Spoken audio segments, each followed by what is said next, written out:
I'm speaking with Christina, who's the Global Poverty Ambassador for the Isle of Man. Great title, that. And very excited about it because I've got to say, what you're going to do over the next week is highlight poverty and what it means to people. Yes. And what better than to bring in some MHKs to help out in this. Explain what's happening. Okay, yes, in my role as Global Poverty Ambassador, I am promoting campaigns that the Global Poverty Project have initiated or supporting across the world. It's an international movement, started in Australia. And Live Below the Line is the first campaign that I will be promoting. So next week, participants are challenged to live on £1 a day for food and drink for 5 days. £1 a day. Now, exactly what's that? All food, all drink? Yes, all food, all drink. That's going to be challenging. Is it possible even? It is. It is challenging. I can assure you. Have you been practicing? I've been to the shops and I've looked at the price of food, looked at the price of drink, and there's no doubt about it. It is challenging, and I think for that reason, that's what really raises the, hopefully will raise the awareness. It has for me, and I asked myself the question, what was the price of food? I've already been into the discount section to see what it would be, but. In reality, somebody asked me, is that cheating?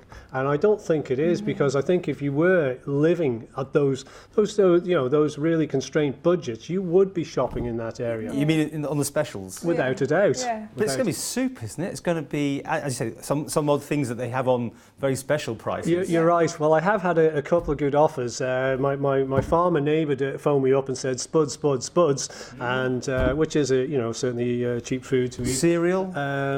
Yes. Milk?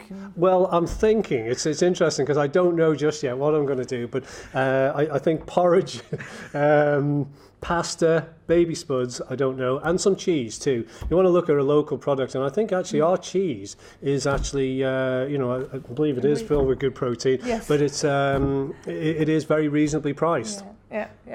I'm looking to staples like rice, for example, and to kind of bulk out my meals. And I know that's often the reality for people who are living in extreme poverty. They can get food for the prices that they have available to them, but that food is very unvaried and very bland, and it just consists of staples. So it's a really good experience for people to see what a diet that is that unvaried and perhaps not that nutritious is like.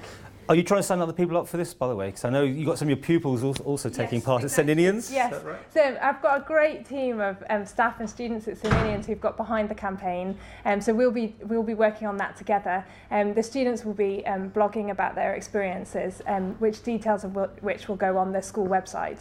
Then obviously friends and family and people who I know on the island have signed up. I've also it's been really exciting. I set up a Facebook page, the Isle of Man Live Below the Line Facebook page, and a number of people have signed up to Live Below the Line through that network. So I don't know who they are at all, but they clearly want to be part of this initiative, which is fantastic. Well, the details on the screen now, so people can also look there at Facebook and decide if they want to take part. Brilliant. You're quite excited about this, I have to say. It's like, mind you, I'm thinking Big Brother, they live on £1 a day when they get their challenges right, so it must be possible, but you've got to make sure you've got the protein and vitamins, I suppose. And I mean, obviously, you want to aim to get a balance, and if you do shop wisely, you can live on £1 a day and have 3 meals a day. They may not be as varied as you'd normally expect. But I am excited because it's excellent to have Phil Gaughan and Lawrence who are willing to take part in this.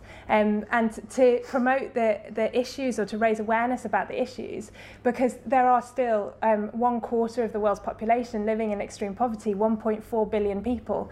And if we can help people to understand that reality, and we can help people to understand some of the difficulties that people will face, then hopefully more people will take action to end extreme poverty in the world as it is today.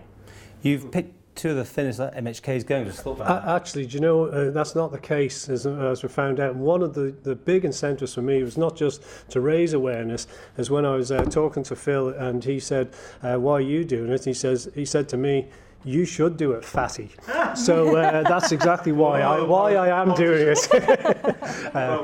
An extra incentive, you might say. Okay. When's it starting again and finishing? It starts on Monday the 7th of May and finishes on Friday the 11th, and it's a campaign that participants are taking part in around the world. So we're hoping for 20,000 participants across the world through Australia, the US and the UK.